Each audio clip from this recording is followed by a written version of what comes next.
Since its launch in 1956, over 1,500 songs have been a part of the annual Eurovision Song Contest, the contest that brings together songwriters, singers, and a lot of kitsch to Europe and now around the world. And it's pretty amazing when you consider that out of all of those songs, very few of them have actually had an impact on the American charts.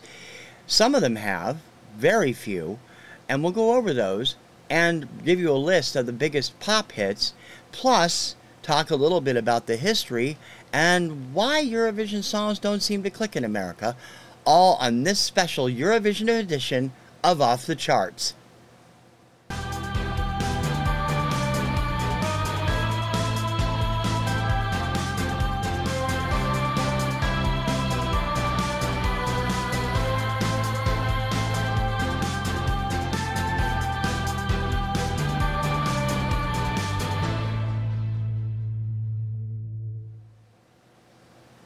Hey VC, I'm TC Kirkham, the Kirkham Report. Welcome to this special Eurovision edition of Off the Charts. I'm doing Eurovision stuff all week long because I am a huge Eurovision fan, and it is going on this week in Liverpool, stepping in for the Ukraine, which could not host after winning last year. Eurovision's been around since 1956, and that's a long, long time, 60-some years. It's coming up on its 70th anniversary in 3 years. 1,500 songs plus have been a part of the contest since its inception. The very first year, they allowed 2 songs per country. Ever since, it's just been 1. There have been changes in the way that the show has been run. Point system has been updated. They had a relegation system for a while as more countries got interested in participating. And now, since the mid-2000s, where they have more than 30 countries usually represented, they have a semifinal or 2 before getting to the grand final and declaring the winner of each year's contest. The contest is a spectacle of kitsch, and it's a lot of fun to be a part of. What amazes me is the number of songs that have been, for all the number of artists that have come from all over the world and that frequently hit the U.S. charts, particularly from England and a few other places, relatively small number of Eurovision songs have actually charted in America. There have been spurts of them throughout the years. The first spurt of them was between 1958 and 1962. Several songs that were Eurovision entrants made the chart, including one of the biggest hits of all time and the very first Grammy Award winner for Record of the Year. It's the only Grammy that went to a Eurovision song. And then it kind of died out for a while, and then in late 60s, another small spate of songs came in, and fueled by one huge hit and a few other smaller ones. Again, another few years went by, and then from between 1974 and 1976, there were 4 major hits, only 3 of which hit the Hot 100. The other one was an AC hit. And after 1976, it's been nearly a dearth. In almost 50 years, only 3 Eurovision songs have charted in America on the Hot 100. Now, we're going to cover mostly the Hot 100, but there were other hits on other charts. The most known songs to Americans are probably the 4 songs that hit in 1974 to 1976 and the 2 biggest ones from the 60s. We'll rank them in just a few minutes. But from 1974 to 1976, we saw 4 Eurovision songs hit the American charts, 3 on the Hot 100 and 3 of them on the AC chart, with 1 not going on both charts. The first hit was the runner-up from 1973, Eras 2 by Mosadotis. Subtitled Touch the Wind, the English language version is actually completely different from the Spanish language version. Eras 2 was the very first Spanish language hit to ever hit America's top 10, considering there had already been #1 hits in Italian, French, and Japanese. That's really kind of a crazy record. After Eras 2, later in 1974, only one of 2 winners to hit the American charts hit. ABBA's Waterloo. ABBA won the 1974 Eurovision Song Contest. Waterloo peaked at number 6 in America, but it was the first door-opening song for them, and ABBA would go on to become one of the most beloved acts of all time. They do consider America a failure. I've said that before because they didn't have as many hits here as they had everywhere else. But I still think they did pretty damn well for what they did. In 1975, the winner of the Eurovision Song Contest was another song in English, Ding a Dong by Teach-In.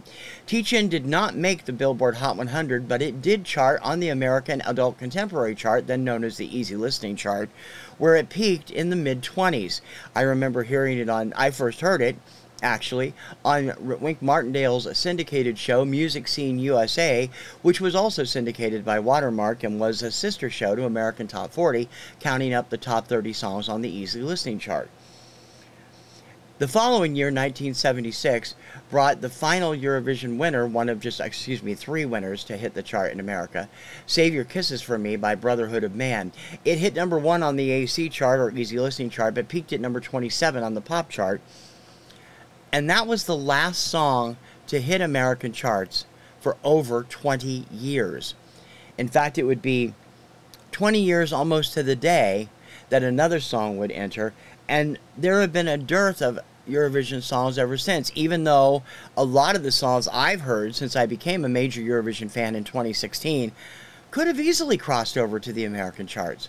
Some of them did, to the dance chart and other charts, the rock chart, the AC chart, the AAA chart, and the rock and alternative tracks charts, but not to the Hot 100, which is the benchmark. Of all of the time since the Hot 100 launched in 1958, 28 chart entries have hit the Hot 100 that were Eurovision songs.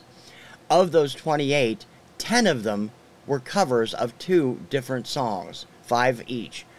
That's crazy. And considering that 3 other ones had multiple versions and every other one is only hit once, that's really something. So what I'm going to do is I'm going to run them down for you in the order as put together by AussieVision.net, the Australian Eurovision fan site, and give them credit in the show notes, definitely, for putting this list together. I did revise it to update the most recent song to hit the chart. So here we go. These are the 28 chart positions, accompanied by probably 20 songs overall, when you consider the number of remakes. At number 28 was the United Kingdom's entry in 1968, Congratulations by Cliff Richard. It peaked at a paltry 99 and spent 1 week on at 99 and 3 weeks total on the Hot 100. Cliff had another song, Power to All the People, or Power to All My Friends, Power to All Our Friends, which finished in 3rd place in 1973, which did indeed chart on the Easy Listening chart in America. At number 27, Piove, Ciao Ciao Bambina from Italy. It was Italy's entry in 1959 and was recorded by Domenico Modugno, who had had a big hit with Volare a year earlier. It was Modugno's second and final appearance on the Hot 100. It peaked at number 97, only spent 1 week on the chart. Next up, the first of five versions of the 1967 entry from Luxembourg, L'amour est bleu, best known as Love is Blue. Manny Kellum, his orchestra and chorus, hit number 96 for 1 week, 2 weeks on the chart in 1968 with their cover of Love is Blue. It was, this song has been one of the 2 that has had the most versions on the chart. At number 25, the United Kingdom's 1970 entry, which finished 2nd in Eurovision, Mary Hopkins' Knock Knock, Who's There? It peaked at number 92 with just 4 weeks on the chart. Mary had a big hit in 1968 with Those Were the Days, but never seemed to be able to recapture the magic of that song on the American charts. At number 24, another United Kingdom song from 1963, Say Wonderful Things by Ronnie Carroll. It spent a total of 4 weeks on the Hot 100, peaking at number 91. This is one of the songs I'd never heard, and I went back and listened to those I hadn't heard on Spotify this morning. Not a bad little song, although I prefer another cover version that would hit a little bit later, and we'll talk about that in a few minutes. At number 23, another song that's had multiple versions on the American chart. 3, as a matter of fact. The lowest of them was Connie Francis's version of the Italian entry Al Di La. It hit number 90, spent 5 weeks on the chart, and was from the 1963 Eurovision Song Contest. Patti Page's cover of Say Wonderful Things was a bigger hit than the original. It's number 22 on this list. It peaked at number 81 and spent 7 weeks on the chart. It was one of Page's last major hits on the Hot 100. At number 21 in ranking, The New Seekers and Beg, Steal or Borrow, the 1972 entry from the United Kingdom. It actually peaked at number 81 and spent 4 weeks on the chart. Was not one of their biggest hits, considering that the New Seekers at the time were one of the hottest acts in the UK. Their biggest hit, right before they performed for Eurovision, was I'd Like to Teach the World to Sing from 1972. At number 20, the lowest of the 5 different versions of this song on this list made up by AussieVision.net, the Maguire Sisters and their cover of Volare, Nel Blu de Pento de Blue. Volare is possibly the most successful song, although not necessarily the highest ranked. Originally recorded by Domenico Modugno, it peaked at number 80 for the Maguire Sisters and spent 1 week on the chart in 1958. In 1976, a cover version of that year's winner, Save Your Kisses for Me, by Bobby Vinton charted on the American Hot 100. It spent 3 weeks on the chart and peaked at number 75. Vinton was in the midst of a major comeback at that time after having a hit with My Melody of Love earlier in the year. I remember hearing his version a couple of times on the radio, but I couldn't find it on Spotify. I don't think it's there. He finishes at number 19 on this ranked list. At number 18, the Ray Charles Singers, and This Is My Prayer, a cover of the 1964 entry from, let's see, the winning song was originally called Non ho eta per amarte. I'm going to guess it's from Italy or Spain, and the Ray Charles version was a cover of the English language version by Giorgiola Cinquetti. Ray Charles Singers hit number 72, spent 4 weeks on the chart in 1965. At number 17, one of 2 vocal versions of L'amour est bleu to chart in America, Claudine Longet hit number 71 in 1968 and spent 9 weeks on the chart with her French language version of Love is Blue. At the time, she was known as a singer and as Andy Williams' wife. She later became way more famous for the death of her then boyfriend, Spider Savage, in 1976 and 77.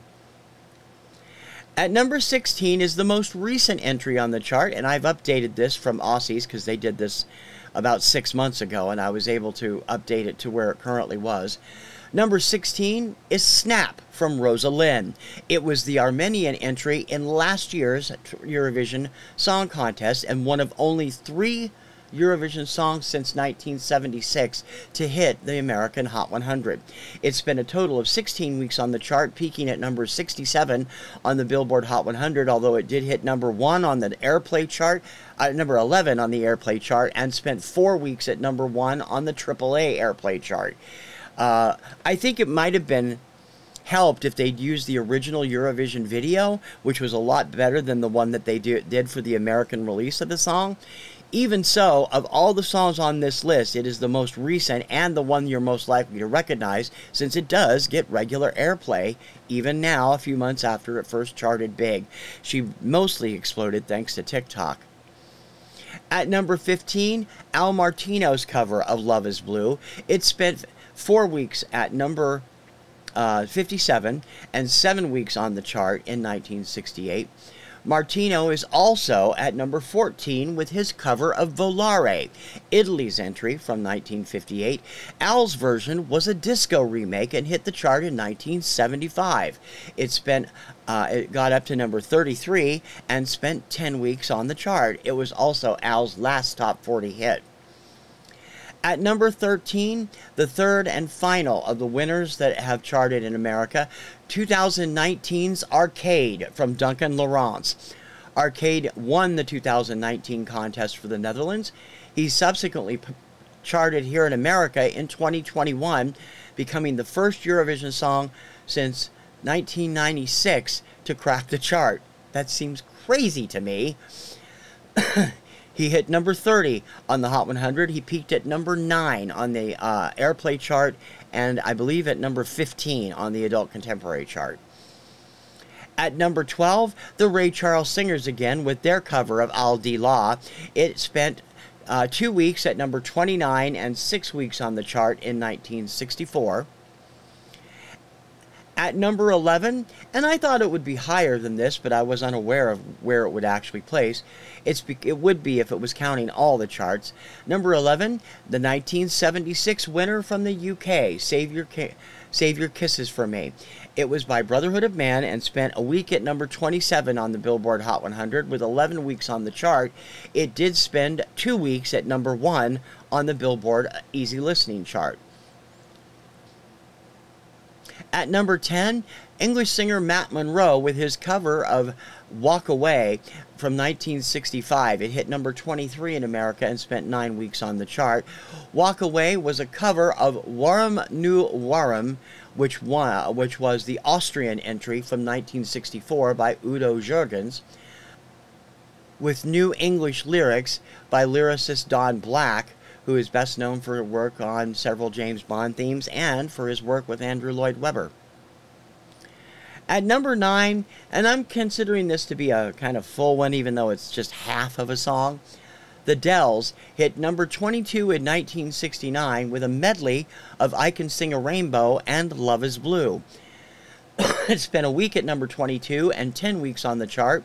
I had never heard this song until this morning.